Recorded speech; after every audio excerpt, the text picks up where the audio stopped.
It is the 15th of April, 1990. The man you see in this footage is called Tibor Nagy. Today, once again, he will welcome the people who have been his followers for years.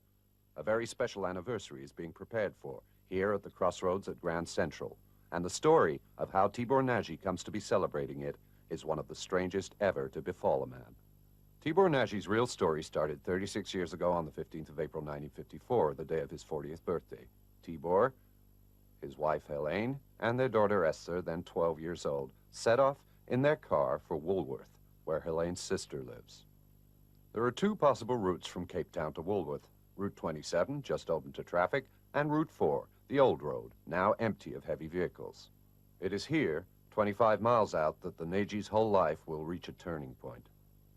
It was about 10:15, Tibor would later declare, when a huge shadow stopped right above us and brought the car to a standstill. Nothing would work. My wife screamed. My daughter started to cry. I told them not to be afraid. And then it seemed like night fell all round us. I don't know how much later, when I opened my eyes, we were all in the car, and the car was in a round white room which was vibrating gently. I got out of the car, and suddenly, right in front of me, I saw the moon coming at me. So I took out my camera, which I always take with me when we have little get-togethers, and I filmed. I was shaking with fear. Good God, was I frightened.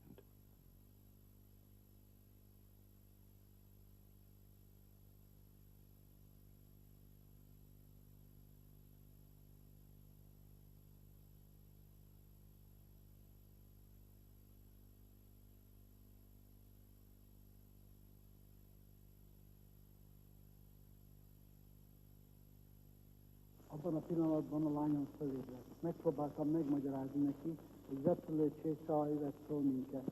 Ugyanekkor egy férfi lépett be a szobába.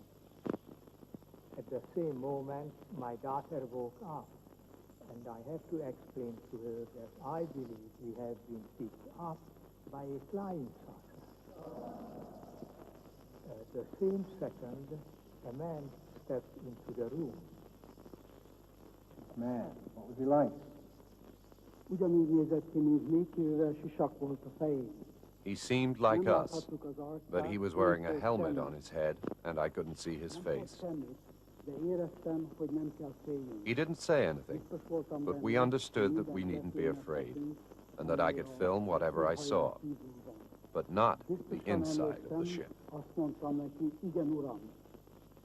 I remember perfectly saying, "Yes, sir," and my daughter yelling, "We're higher than the moon." I watched and filmed. I filmed till I was out of film, and then I felt like we were falling.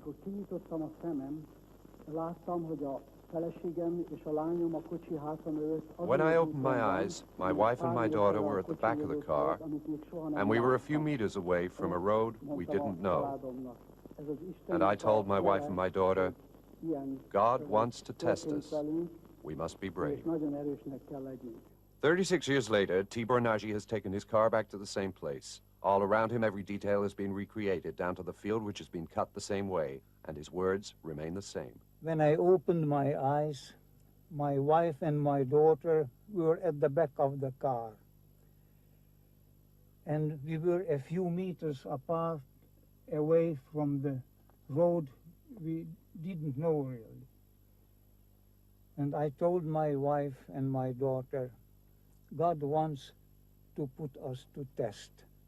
We must be courageous. No one believed Tibor Nagy's story. Those of us who remember the period will know that scarcely a day went by without some Ohio farmer or fisherman from San Francisco seeing a flying saucer. However, what makes the Nagy affair different is that he is the first to have managed to bring back proof. And that proof is his film, which you are going to see in a few moments. He may have convinced us, but not the investigators. Their surprise soon gave way to mistrust. And Tibor is taken for a hoaxer who just wanted to get himself talked about. It's said that he is the owner of his garage thanks to an opportune marriage. Within a few weeks, things start to go downhill for the Nagy family. Everyone is waiting for Tibor to own up and confess that the whole thing had been staged. Tibor refuses to do so, saying that he'll bring further proofs. If only the ones who had once carried him off would come again, he would be sure to recognize them and so be able to prove that he, Tibor Nagy, is not a liar. In February of 1955, the entire Nagy family settles in this tiny garage facing the crossroads at Grand Central. 4 years later, his wife contracts pleurisy, which gets the better of her. His daughter goes back to live in Woolworth, where she will get married before going off to live in Canada so as never to see her father again. Ever since that day in 1954, Tibor waits in the place where they set him down. Over the years, the village has grown in population, but there is still an exclusion zone around his garage. His followers have named him the Madman of the Crossroads, but not in a derogatory way. On the contrary, Tibor is as respected as a man who has met God in person. And it is as if one were setting foot in a shrine on that day when, in remembrance of all his trials, he shows his film.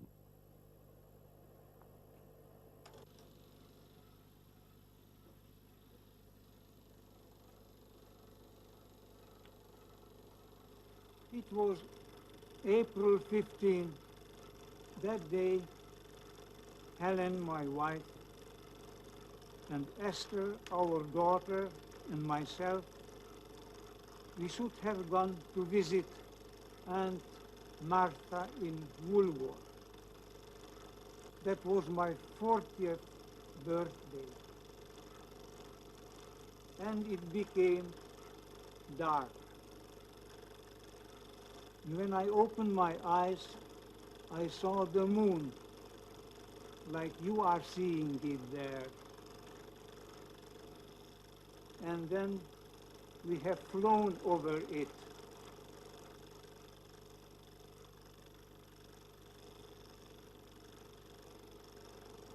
And I woke up. I thought being on Earth, but I was in hell.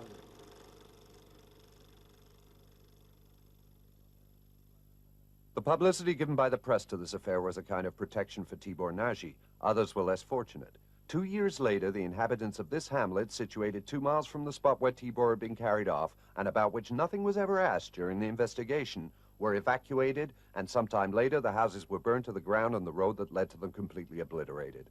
Why did they want so badly to wipe out all trace of the Nagy affair?